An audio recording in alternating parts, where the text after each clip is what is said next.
पश्चिम बंगाल की मुख्यमंत्री ममता बनर्जी ने गृह मंत्री अमित शाह के बंगाल दौरे पर प्रतिक्रिया देते हुए कहा है कि बंगाल के लोग सीधे साधे और मासूम हैं और अब तक उन्होंने किसी पर भी हमला नहीं किया है। आपको हमें जवाब देना होगा। अगर हमारा इरादा आपका अपमान करना होता तो हम आपको होटल से बाहर निकलने ही नहीं देते। तो यह खुली चेतावनी और कहीं ना कहीं इसको पूरी तरह से पर्सनल कर दिया है ममता बनर्जी ने, जहां घुसपैठ का आरोप लगाया और कहा कि कमाई का रजिया सिर्फ भाईपों को है, यानी अभिजीत बनर्जी पर टिप्पणी की गृह मंत्री अमित शाह ने। वहीं मुख्यमंत्री ममता बनर्जी ने अमित शाह को दुशासन कह डाला। তাকে উত্তর দিতে হবে বাংলা ভদ্র বলে আজকে আপনি তালকুটিরে লুকিয়ে আছেন।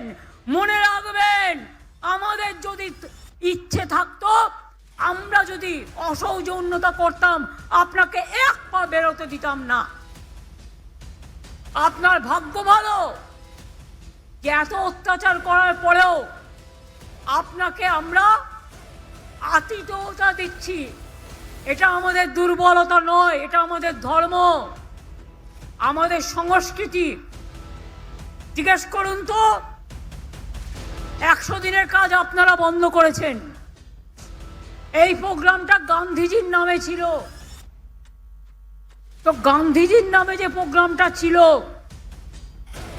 গান্ধীজিকে আমরা কি বলতাম? ফাদার অফ দ্য নেশন, জাতির নেতা। গান্ধীজির নামে প্রোগ্রাম বন্ধ করে দিলেন। 100 दिन के करीब ही बचे हैं चुनाव में और अमित शाह ने मिशन बंगाल पर अपना कूच कर दिया है, ऐलान कर दिया है, बिगुल बजा दिया है। इस दौरान उन्होंने ममता बनर्जी पर कई आरोप लगाए और कहा ममता बनर्जी ने विवादास्पद बयान देते हुए तर्क में और काउंटर में अमित शाह की तुलना दुशासन से कर दी। तो जहां अमित शाह ने कहा कि घुसपैठ, भ्रष्टाचार और तोलाबाजी ये 3 कारण है मुख्य जिसकी वजह से आज बंगाल की ये दुर्दशा है, वहीं ममता बनर्जी ने अमित शाह को दुशासन कह डाला। বড় বড় কথা, মিথ্যে কথা, বাংলায় শুধু অনুপ্রবেশকারী, কাশ্মীরে নাকি নেই। তাই যদি সত্যি হয় বন্ধু, तो ये एक और आपत्तिजनक जिस पर बीजेपी ने प्रश्न उठाया है, जहां उन्होंने कहा कि क्या सिर्फ बंगाल में ही लोग उपद्रव करते हैं, कश्मीर से जो आए वो क्या थे, और अगर कश्मीर से कोई उपद्रवी नहीं तो क्या पहलगाम बहाना था, बीजेपी ने करवाया, या दिल्ली में जो ब्लास्ट हुए क्या बीजेपी ने करवाए? इस तरीके का तंज भी कसा ममता बनर्जी ने। ममता बनर्जी ने अमित शाह के उस सवाल पर भी जवाब दिया जिसमें उन्होंने सवाल किया था कि जब गुजरात, राजस्थान, पंजाब में घुसपैठ नहीं हो रही है तो फिर बंगाल में ही क्यों घुसपैठ हो रही है। इस पर ममता बनर्जी ने सवाल किया कि अगर घुसपैठ नहीं हो रही है तो कश्मीर में पहलगाम आतंकी हमला हुआ कैसे, दिल्ली में ब्लास्ट हुआ कैसे?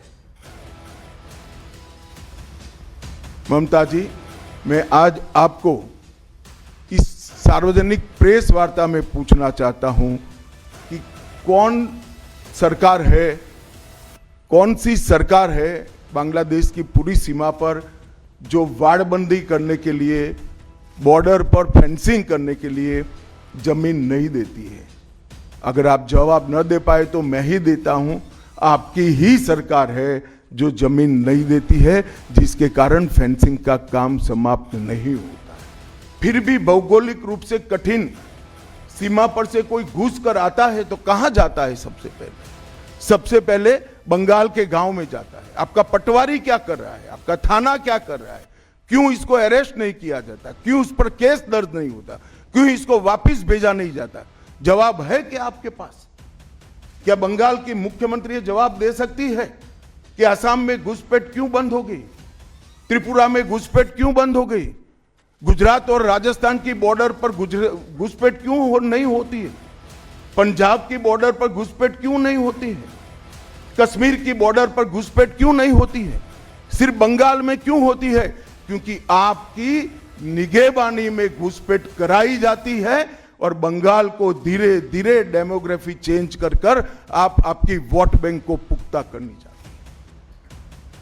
तृणमूल कांग्रेस के 15 साल के शासन में भय, भ्रष्टाचार और कुशासन और विशेषकर घुसपैठ से बंगाल की जनता चिंतित भी है, भयभीत भी है और आशंकित भी है। हम भारतीय जनता पार्टी के सभी कार्यकर्ता बंगाल की जनता को आश्वासन भी देना चाहते हैं और वादा भी करना चाहते हैं कि मोदी जी के नेतृत्व में बंगाल में भारतीय जनता पार्टी की सरकार बनने के साथ ही यहां की विरासत को हम पुनर्जीवित करेंगे। विकास की गंगा फिर से बड़ी तेज गति से बहेगी। अब वहीं त्रिपुरा वेस्ट से बीजेपी सांसद विप्लव देव का कहना है कि पश्चिम बंगाल में बीजेपी सरकार आई, सारे घुसपैठिए बाहर भेजे जाएंगे। बांग्लादेश सीमा से जो घुसपैठ किस कदर गंभीर ये समस्या मानते हैं और सरकार का रोल इसमें क्या? देखिए, त्रिपुरा में लगभग बॉर्डर फेंसिंग 99% हो चुकी है। एकमात्र भारत में एक ही राज्य है, अटल जी के समय वो बॉर्डर फेंसिंग का काम शुरू हुआ, आज तक कंप्लीट नहीं कर पाया। 550 किलोमीटर के आसपास बंगाल में अभी भी बॉर्डर फेंसिंग नहीं हो पाई, क्योंकि ज़मीन राज्य सरकार का मामला है। इस राज्य के मुख्यमंत्री ज़मीन नहीं दे रहा है, क्योंकि उनको घुसपैठी कराना है और इनसे राजनीति करना है, उनको वोट बैंक बनाना है। और ये पूरे बंगाल नहीं, पूरे देश के लिए खतरा है, क्योंकि इनका जो एक्टिविटी है, आप लोगों को भी मालूम है, इनकी एक्टिविटी देश विरोधी एक्टिविटी होता है, महिला विरोधी एक्टिविटी होता है, और जिसके कारण से बंगाल के डेमोग्राफी का संतुलन भी खराब हो चुके हैं, आपको मालूम है। तो इसीलिए ये बहुत ज़रूरी है और इसके लिए दोषी, एकमात्र दोषी ये राज्य के मुख्यमंत्री और उनके दल है। वहीं ममता बनर्जी के महाकाल मंदिर बनाने के फैसले पर केंद्रीय मंत्री और बीजेपी के वरिष्ठ नेता अमित शाह ने चुटकी भी ली। सांप्रदायिक तुष्टीकरण को इस राज्य सरकार ने अपनी नीति के रूप में स्वीकार कर लिया है। अब मरहम लगाने का प्रयास हो रहा है, मैं सुबह से देख रहा हूं, मगर अब मरहम लगाने से कुछ नहीं होता है। हृदय पर, बंगाल की हिंदुओं के हृदय पर घाव इतना गहरा बैठ गया है कि कोई मरहम काम नहीं आएगा। अब आपका जाने का समय तय हो गया है।